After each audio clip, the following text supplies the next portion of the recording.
Summer is here and it's time for me to enter my summer dress era. But I don't want to buy cheap, mass produced items that fall apart after one season. That's why I'm shopping with Quince. Their clothes are timeless, high quality, and far more elevated than anything else at this price. Like 100% European linen dresses and tanks from $30, luxe swimwear, Italian leather platform sandals, and so much more.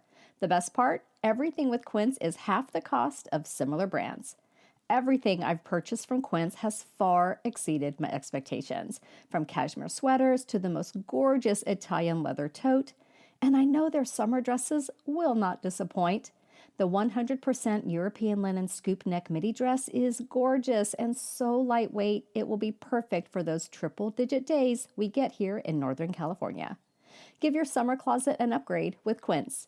Go to quince.com/nursemo for free shipping on your order and 365-day returns. That's QUINCE.com/nursemo to get free shipping and 365-day returns. Quince.com/nursemo.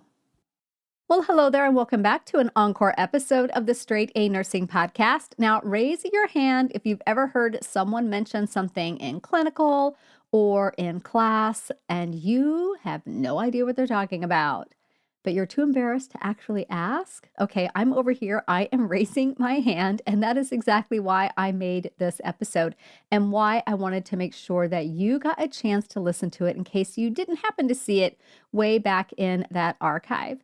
Now, what I want to say about this is that it's okay to not know everything. You are a student, or even you are a nurse and you are still learning. We're always learning. So if you hear a medical term, don't understand it, don't beat yourself up. You can go and look it up later. It's totally fine. If it's a critical thing that you need to know right that moment because of patient care, you can ask somebody, right? You can just swallow your pride and ask. That's 100% fine. And hopefully I cover some of those key medical terms in this episode. I hope it helps.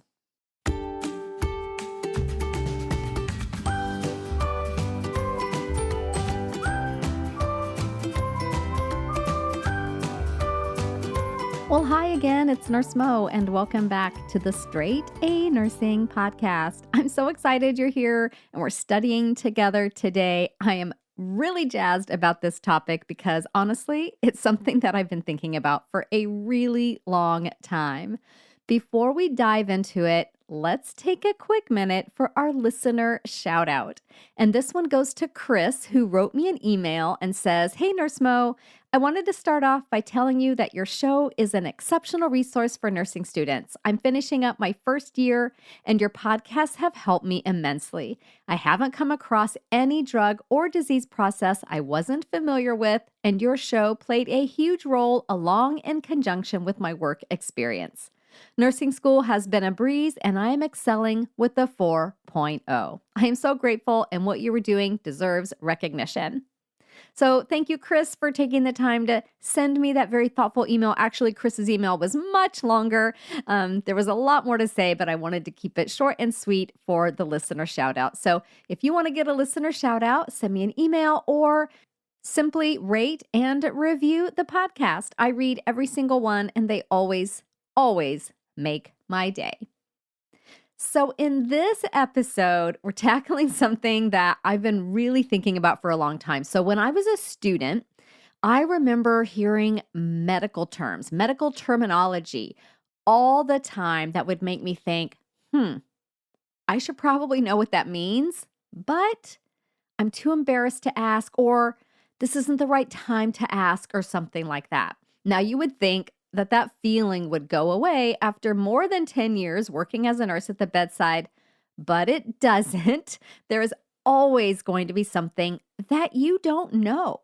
And while it's perfectly normal to feel hesitant when it comes to, broadcasting your lack of knowledge, I want you to know that it is always okay to ask questions. If you are ever in doubt about an assessment finding, a medication or how to give a medication, a procedure, anything going on with your patient, it is up to you to set your pride aside and ask those questions. Of course, if it's something not urgent, you can always look these things up later. So, what I would do is I would keep a little notebook and jot things down throughout my clinical shift. And then, as a new nurse, I would jot things down as I went. And that was a really key way for me to grow my clinical knowledge. So, I would either jot down my question and look it up later or jot down the little nugget that I learned because guess what? I would ask questions. Okay, so now that we've got that out of the way, and you know that it's always okay to ask if you definitely need to know the information now. And then if it's not urgent and you want to look it up later, make yourself a note to do that. You will learn so much. So, we're going to dive into some common medical terminology that you're going to hear, or maybe you have heard. And these are the things that students and often even experienced nurses are a little bit unsure about. So, you ready for this? Okay, let's do this.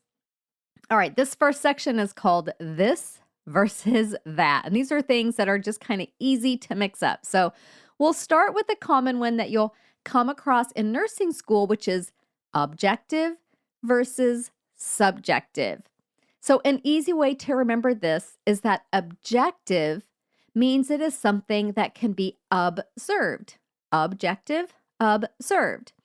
While subjective means something the subject experiences. This is exactly what we're talking about when we refer to signs and symptoms. Okay, so signs and symptoms are not interchangeable. A sign is one thing, a symptom is something else. So objective data are the signs. These are the things that you observe. You observe the signs of disease. And subjective data are the symptoms. It's what the subject or the patient experiences. So when someone says signs and symptoms, you'll know this means both information obtained from objective observation from observing and assessing the patient, and information obtained by asking the patient about their experience. And that would be the subjective and the symptom. Okay, making sense? Now you know objective versus subjective, and when we say signs and symptoms, what we really mean. Okay, this one is a little bit, this one's tough, okay? So I definitely want you, if you're multitasking, if you're doing other things, I want you to circle back to me, give me your full attention. This one is sensitivity versus specificity. Okay, so these are both going to be measures of the accuracy of a test, how accurate a test is. Sensitivity is the test's ability to correctly determine a positive result in people who have the disease. You may also hear this referred to as the true positive rate. A highly sensitive test will therefore have very few false negative results. In other words, if the test comes back negative, you can believe it's negative. There's not a good chance it will be a false negative. I'm going to say this again because I know this part, when you're talking about sensitivity and specificity, it can be a bit of a brain puzzle, so I'm going to repeat that. Sensitivity is the test's ability to correctly determine a positive result in people who do have the disease. So sometimes it's called the true positive rate. If a test is highly sensitive, it's going to have few false negative results. So if your test comes back negative and it's highly sensitive, then you can believe it's negative. There's not a very good chance that this patient had a false negative. Okay? So a false negative result is when the test says it's negative, but the individual actually does have the disease. Now, the risk with a false negative is the patient is not going to be getting appropriate treatment in a timely manner because the test came back and said, no, you don't have thyroid cancer.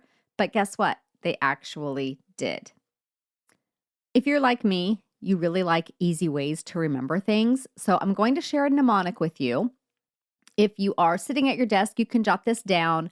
try to visualize it if you're not in a place where you can write it down. And then I want you to go and look at the blog article associated with this episode so that you can see it written out in case it's a little bit hard for you to grasp while I'm explaining it. So the mnemonic is snout, and that is spelled with two N's, S-N-N-O-U-T. Okay, you got that? S-N-N-O-U-T. And the S and the second N are capitalized. So if you were to visualize it, it is capital S, lowercase n, capital N, lowercase O-U-T. Okay? And what this mnemonic means is when a highly sensitive test is negative, this helps rule out the disease. So here's how that lines up with the mnemonic. You had your capital S, lowercase n, that stands for highly sensitive test. And then the next part of the mnemonic is negative. So that's that capital N. And then that OUT stands for this helps us rule out disease. So the mnemonic is snout, and the phrase is when a highly sensitive test is negative, this helps us rule out the disease. Okay, and once you write it out, it makes a lot more sense.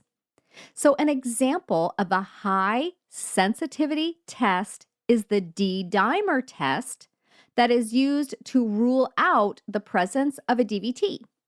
When used in patients with low or moderate probability for a blood clot, a negative D-dimer is not likely to be a false negative.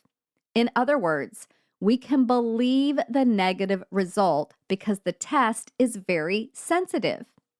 A negative D-dimer likely means this individual does not have a blood clot. We can rule it out. Okay? So that's sensitivity. Specificity refers to the test's ability to correctly identify a negative result. So you may hear it referred to as the true negative rate. Tests that are highly specific will have very few false positive results. In other words, if the test is positive, you can believe it. A false positive result is when the individual does not have the disease, but the test says they do. The risk here is the individual getting treatment they don't need.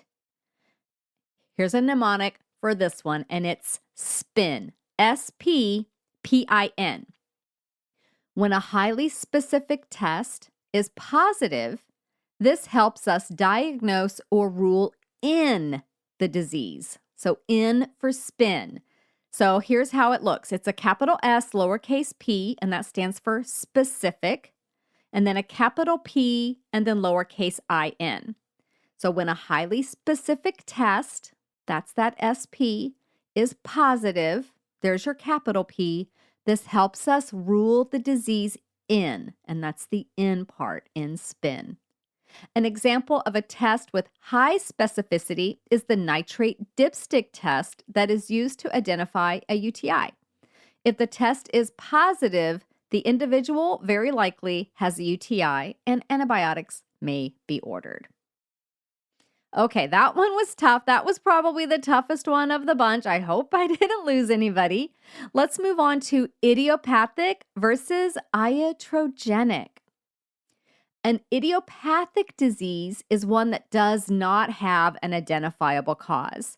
Examples are idiopathic pulmonary fibrosis and idiopathic thrombocytopenia purpura, or ITP. Now, iatrogenic, this refers to conditions that are a result of medical treatment, such as ventilator-acquired pneumonia or leukemia secondary to radiation or chemotherapy. So again, idiopathic is that disease that doesn't have an identifiable cause, and iatrogenic is going to be a condition that is a result of medical treatment. That perfect example is ventilator-acquired pneumonia. Now, sometimes, obviously, iatrogenic conditions are avoidable, and we try our best to avoid them. Okay, now let's talk about ischemia versus infarction versus necrosis. You're going to hear these a lot, especially when you're learning about stroke and you're learning about coronary artery disease and acute coronary syndrome and angina and myocardial infarction and all of that. So, when we're looking at ischemia versus infarction versus necrosis, it's important to know that any tissue can be affected, though you're mostly going to hear them again in those conditions I just mentioned. Ischemia refers to tissue that has inadequate blood supply and, of course, therefore, inadequate oxygen supply. This is what's happening in angina pectoris. That pain that the patient feels is because that heart muscle is not getting enough blood flow, is not getting enough oxygen. That's ischemia. Infarction refers to an area of tissue that has no blood supply and the tissue has died as a result. The infarcted area is the area of dead tissue. So this is permanent, right? Ischemia, on the other hand, is transient. It can go away. It can be improved. But if ischemia is not improved, it can lead to infarction. And then necrosis, that's simply another term for dead tissue. Okay, so that's ischemia versus infarction versus necrosis. Okay, what about inflammation versus infection? So inflammation is a protective mechanism in the body that occurs in response to an injury. It can occur in response to an irritant, or it can occur because of an infection. The classic signs of inflammation are pain, reduced mobility, redness, swelling, and heat.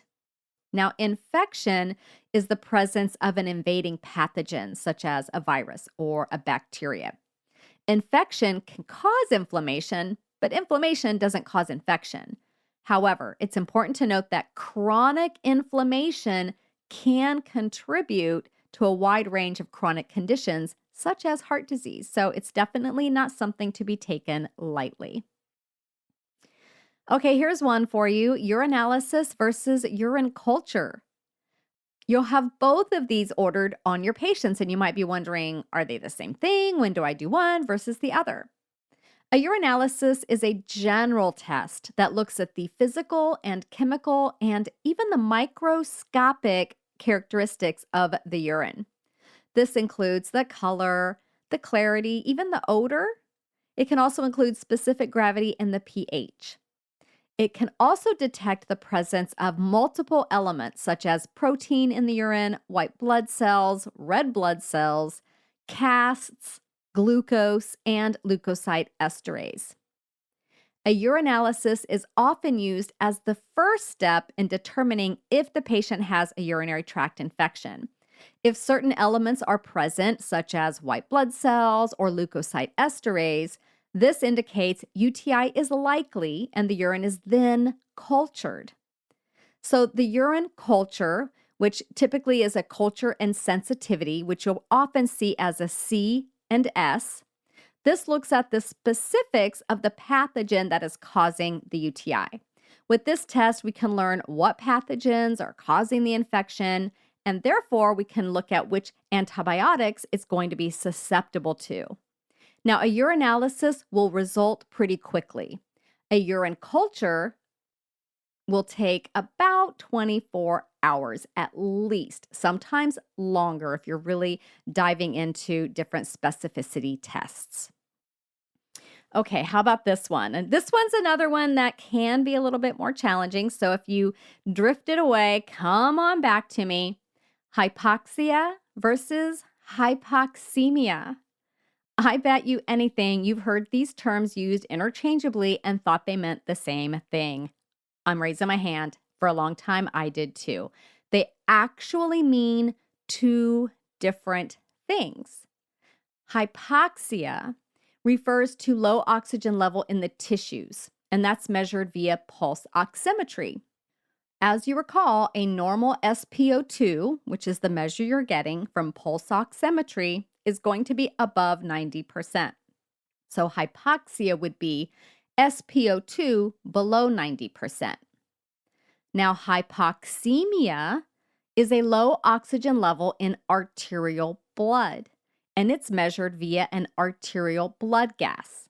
And that's going to give you a value called the PaO2. And if it's below 80 millimeters of mercury, this is considered hypoxemia. Now, what gets a lot of people mixed up is they are different conditions and they can occur together or they can occur independently. They don't always occur simultaneously. A patient can have hypoxemia without hypoxia if the body has had time and the ability to utilize compensatory mechanisms. Conversely, the patient can have hypoxia, which is that low level in the tissues, without hypoxemia if the cells aren't able to utilize oxygen effectively. Now, this concept is slightly more advanced, so feel free to dive into more details about oxygenation in episode 89. I want you to go back and look at that. It's called Oxygenation and Related Concepts. So if this went way over your head, you want to check out episode 89. Let's face it, when you're a new nurse or even when you're not, detecting subtle sounds can be difficult. I remember having a hard time hearing lung sounds when I was a new nurse in the ICU. It's a noisy environment, and if the patient is on a ventilator, it can be really hard to discern what's actually going on.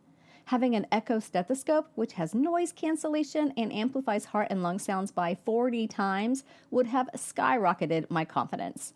Echo combines the stethoscope you already know with enhanced audio and advanced AI to help you detect heart and lung conditions earlier and with more confidence. Here are just a few reasons I'm so excited to be upgrading to an Echo. Echo has built-in AI that helps you detect murmur and AFib earlier. You can even record and share sounds and images with other clinicians for seamless collaboration. Also, Echo helps improve diagnostic accuracy. In fact, those who use Echo are 2 times more likely to detect heart disease. And with Echo, I won't have to second guess myself anymore or approach a coworker to ask them to confirm what I'm hearing. If you want to give your patients the highest quality care, I encourage you to join 600,000 healthcare professionals already using Echo.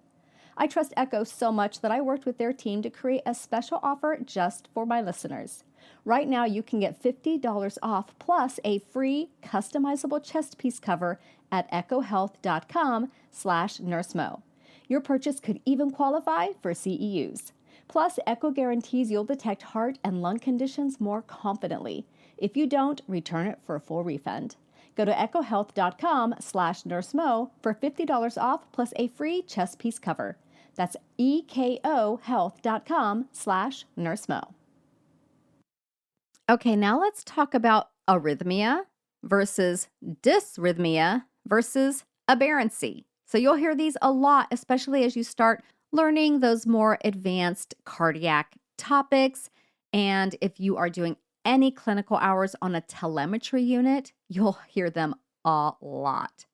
So the good news here is that arrhythmia and dysrhythmia typically refer to the same thing. It means an abnormal or irregular heartbeat. Examples are atrial fibrillation, bradycardia, and ventricular tachycardia. Now, you may hear them used to mean arrhythmia is an abnormal rhythm that isn't harming the patient, and dysrhythmia is an abnormal rhythm that is harming the patient. But generally, the studies and all the research I did basically says they're more or less interchangeable terms. Now, aberrancy is something different. Aberrancy is an abnormality in the electrical conduction through the ventricles, and this results in a wider than normal QRS. Think of it as the electrical signal taking the side streets to get to the destination instead of taking the freeway to its destination. It still gets where it's going, it just took a longer route because there's something going on with the conduction system. In many cases, because of the wide QRS, aberrancy can look like a ventricular rhythm, so careful identification is absolutely vital. Okay, now let's talk about crystalloid versus colloid. You'll hear this a lot when you are taking care of patients who are having fluid volume deficits, having hemodynamic instability. maybe a lot with sepsis, working in the ICU, those types of things. And it refers to the type of fluids the patient's receiving. Crystalloids refer to fluids that have small molecules, and crystalloids can provide immediate volume into that vascular space. Now, these fluids can easily shift into the interstitial space, especially when the vasculature is permeable, such as in sepsis. Examples of crystalloids are your 0.9% sodium chloride, your normal saline, and lactated ringers. Most of the time, we're using crystalloids. Colloids, on the other hand, have larger molecules. And because these molecules are large, they increase oncotic pressure to pull fluid into the vascular space. Some commonly used colloids are dextran, FFP, and albumin. There are others, but these are some of the most commonly used ones. Now, a typical scenario that you might see and at first be a little unsure about is if your patient has furosemide and a colloid ordered, like albumin. That's the most common combo, furosemide and albumin. I want you to make sure that you read the administration orders very, very carefully. The MD most likely has ordered the albumin to be given first, and then after a certain amount of time, we'll give the furosemide. So what's happening here is that by giving the albumin first, and you give it a little time to do its thing, it's going to pull excess fluid into the intravascular space, and then you follow that with a diuretic to help flush that excess fluid from the body via the urinary tract. So you'll see that combo a lot. That's the difference between crystalloids and colloids. Okay, how about with your chest tube and you've got orders sometimes for suction and sometimes you've got orders for water seal. What's the difference between suction and water seal? So a chest tube could be ordered either way, and I want you to know what this means. So suction means the chest tube drainage system is connected to that wall suction regulator, and that's going to provide continuous suction to the device. Note that the amount of suction that is applied is regulated at the device itself. A chest tube ordered to be set to water seal simply means that it's not attached to wall suction at all. Instead, the water in that chamber acts as a seal to prevent air from entering the pleural space when the patient inhales. Your orders will definitely specify how the MD wants that chest tube drainage system set up. And if there aren't orders about it, you want to make sure that you're calling and clarifying. Okay, one more from the this versus that category is rails versus crackles. You will hear these terms used interchangeably. And guess what? They actually are the same thing. In my program, we used the term crackles, and my husband, who's a paramedic firefighter, was always talking about rails. And I thought, wow, there's a long sound, but they're not teaching us in school. And then I got confused, thinking maybe rails was Ronchi because they both started with an R. And then, I had to go and clarify all of this for myself. So rails and crackles are the same thing. So rails and crackles are those lung sounds. They can be fine or they can be coarse. And the fine crackles are usually caused by atelectasis. Typically, the more coarse crackles are caused by things like aspiration. So there's something in the alveoli that shouldn't be there, and pulmonary edema, which would be fluid in the alveoli that shouldn't be there. And then Ronchi, on the other hand, are low-pitched breath sounds that are kind of like a snoring sound. So they're definitely completely different from rails and crackles. Okay, so now that we've got that cleared up, let's talk through some general medical terms that you might not yet know. So now let's talk through some common medical language you're likely to hear in that clinical setting. When you have an understanding of what others are discussing, this can play a really big role in boosting your confidence and boosting your ability to put all those clinical pieces together when you're assessing your patient and anticipating what they're going to need. So the first medical term is refractory. What does this mean? When someone says the patient's condition is refractory, what they mean is it's not improving even though we're giving treatment. For example, refractive hypoxia means the SpO2 continues to be low even though we're giving the patient oxygen. Refractive hypotension means the patient remains hypotensive even after they got a fluid bolus or even when we're giving vasopressors. This is a term you'll hear used a lot when we discuss patients in septic shock. So if your patient has some kind of refractory condition, that usually means they're not doing very well and they're going to need more advanced, more aggressive treatment. The next term is residuals. If someone asks you about the patient's residuals, they're referring to the amount of tube feeding formula that is in their stomach. Yes, this does involve pulling back on the NG tube. So you're pulling that fluid, you're pulling that tube feeding out of the patient's stomach and actually measuring how much is there. If the residuals are above a certain amount, and that will depend on your facility's policy, this would indicate the patient has impaired or slowed gastric motility that warrants additional intervention.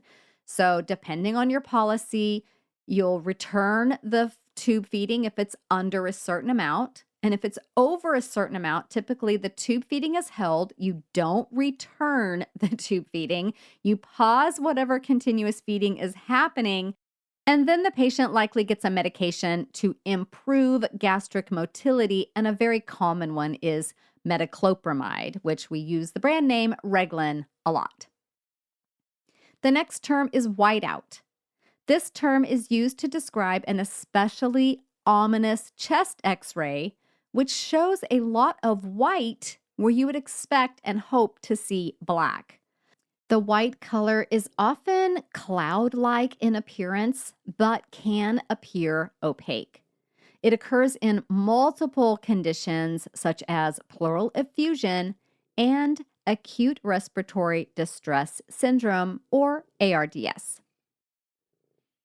Next, let's talk about the gap. When someone on the healthcare team refers to the gap, they're probably not talking about going shopping after their shift. They're referring to the anion gap, which is a diagnostic calculation that we use in diabetic ketoacidosis and some other acidosis states. When the gap is closed and other measurements are within normal range, like pH, bicarbonate, and blood glucose, then we consider the diabetic ketoacidosis to be resolved. So if your patient is in the ICU for their diabetic ketoacidosis and you're sharing the blood glucose level with the MD, they're probably going to say, is the gap closed? Or what is the gap? And that's because that gap has to be closed before the DKA can be considered resolved. It's not just going to be because of their blood glucose. We want that acidosis state to be improved as well. The next term is titrate. This is a term used to describe either lowering or increasing based off the patient's response to that medication. This is most often done in the intensive care unit with medications such as norepinephrine, which is a medication that is titrated up or down to maintain the ordered blood pressure range, which would be typically a MAP, a mean arterial pressure, sometimes a systolic pressure. So we titrate the medication, increasing or decreasing in order to keep the blood pressure in that range. And how much you increase or decrease will be determined by your policy. So you're not just going to increase it by some arbitrary amount. It's going to say increase by 1 microgram per kilogram per minute every 5 minutes until this specific goal is obtained. Got it? Okay. Now let's talk through some medical slang. Nurses and other healthcare workers use a lot of medical slang, so some common ones you'll hear in the clinical setting are discussed here. A rainbow. What the heck is a rainbow? If somebody tells you, can you get a rainbow on Bob in Bay 6? You might think, what in the world? So, a rainbow refers to a set of blood samples. We're doing some blood draws, and the blood draws we are doing is going to require us to use a range of tube colors. Those vials or those little tubes have different colors depending on the type of test it is. So, typically, this means you're drawing a vial for a CBC, which is one color, a vial for coagulation studies, which is another color, and then another vial for chemistries, which you guessed it, is another color. So if somebody says, I need a rainbow on Bob in Bay 6, you'll know to get those 3 or so different colored tubings and draw all of those different samples. A blunt is something that you will hear referred to a lot. And usually this is referring to a needle that is actually very blunt, doesn't have a point, but it's sharp enough that you can use it to draw up medication into a syringe. And then if you are going to be administering that medication, intramuscularly, you would change it out for an actual needle. A lot of times you're using that syringe to administer something as an IV push. So you would use a blunt to draw it up. And then sometimes we use the blunts to cap off the ends of our IV lines if there's nothing else available for that. Now, an end cap is an actual sterile cap that is intended to be used to cover a disconnected IV line. It is also sometimes used to refer to the needleless connector that is attached to your peripheral IV. The context will be determined by how it is being used and should help you understand which type of end cap is being discussed. Now, a dead ender is a type of end cap that does not have any kind of an opening in it. So it's commonly seen when you first set up your arterial line pressure monitoring system. The cap that is in place on the system when you pull it out of the package has a tiny little opening in it. Once you've flushed the entire line with your saline, you want to replace that with a dead ender, with a dead end cap that truly closes off the system. So that's a dead ender. And then a Christmas tree is the little adapter piece that connects to your oxygen valve at the wall. So it goes on the oxygen valve device at the wall, and then your nasal cannula tubing connects into that. And the reason it's called a Christmas tree is because of its shape. It's shaped like a little Christmas tree, and it is also often green. Not always, but often it is green. The real name for the device is a nut and nipple adapter. You may hear it called that. I've never heard anybody at the bedside call it that. It's always a Christmas tree or just an adapter. A PureWick is a really handy external urinary collection device that's really becoming more common in its use. But in case you've never heard of it, it is external urinary collection device used for women. And the short version of it is that it's a way to minimize skin breakdown and the use of indwelling catheters all at once. So if the patient is incontinent, or maybe they just had their hip done and they can't be rolled side to side for, a certain period of time because of that hip surgery, the MD may want them to have a PureWick. Now, in the old days, we may have just put in a Foley catheter. Well, there's a high risk for urinary tract infection anytime we use an indwelling catheter. And then incontinent patients, even though we have the moisture wicking pads underneath, if we can do more to keep that moisture off their skin, that's going to be even better. So the PureWick helps meet those goals. So it kind of looks like a blue hot dog on a stick, to be honest. And I will put a link in the episode notes so that you can go to the website and see it and see how it works. It's a little bit difficult to describe without you actually seeing it for yourself. So I'll put the link to that in the episode notes. Now, a Chuck's pad, you may hear Chuck's referred to. This is an absorbent pad that is utilized to wick moisture away from patients who are incontinent, and it also helps keep your linens nice and clean. So the word Chuck's referred to an older brand that's no longer being used, but it came from the fact that you could just chuck it, just throw it in the trash when it was soiled. So the name definitely stuck around. You may hear the term snowing, as in snowing the patient. So this refers to kind of an outdated practice, but it could still be done, of giving the patient enough medication to render them unconscious. We definitely try to avoid this as much as we can because of the detrimental effects of polypharmacy, immobility, and just the medications themselves. In the olden days, this was done a lot with ventilated patients, and the effects of that proved to be very, very detrimental. If you're interested in learning more about this topic, I do have a bonus episode with Kaylee Dayton, and it is an absolutely awesome episode talking about the dangers of immobility, the dangers of snowing patients, and a real push and a real shift away from that to even having patients awake and even walking while they're on mechanical ventilators. I will put a link to that in the episode notes for you. And then the last slang term that you might hear and not know what it means is going on a road trip. So if one of the nurses you're working with says they're going on a road trip, there is a chance they're packing their car for a much needed getaway, but probably a much bigger chance that they're taking their critically ill patient to some kind of procedure or test, such as CT scan or MRI. So there you have it. Some common medical terms, some phrases, some slang that often leave students and new nurses feeling a little bit lost.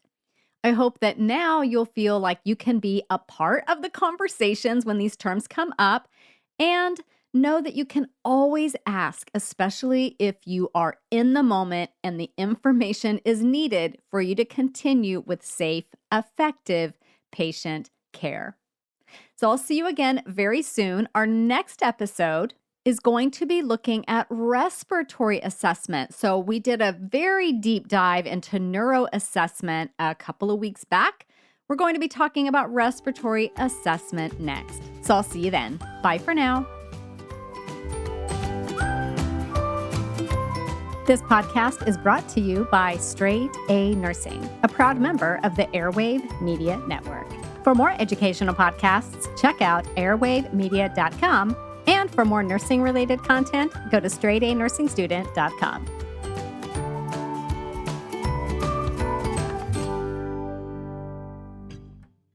Have you ever thought about what would happen if your airline window popped out? Or if you could build a jetpack using only machine guns? Turns out you can, but you really shouldn't. Hi, I'm Jill Chacha, host of a podcast that's for weird people who like learning about weird stuff. It's called Well, That's Interesting, and it's a comedy science-y show that tells the story behind the facts because, as it turns out, those stories are funny. The facts are bizarre, the stories are epic, and the laughter is plentiful. So, join the flock and listen to Well, That's Interesting wherever you do podcasts.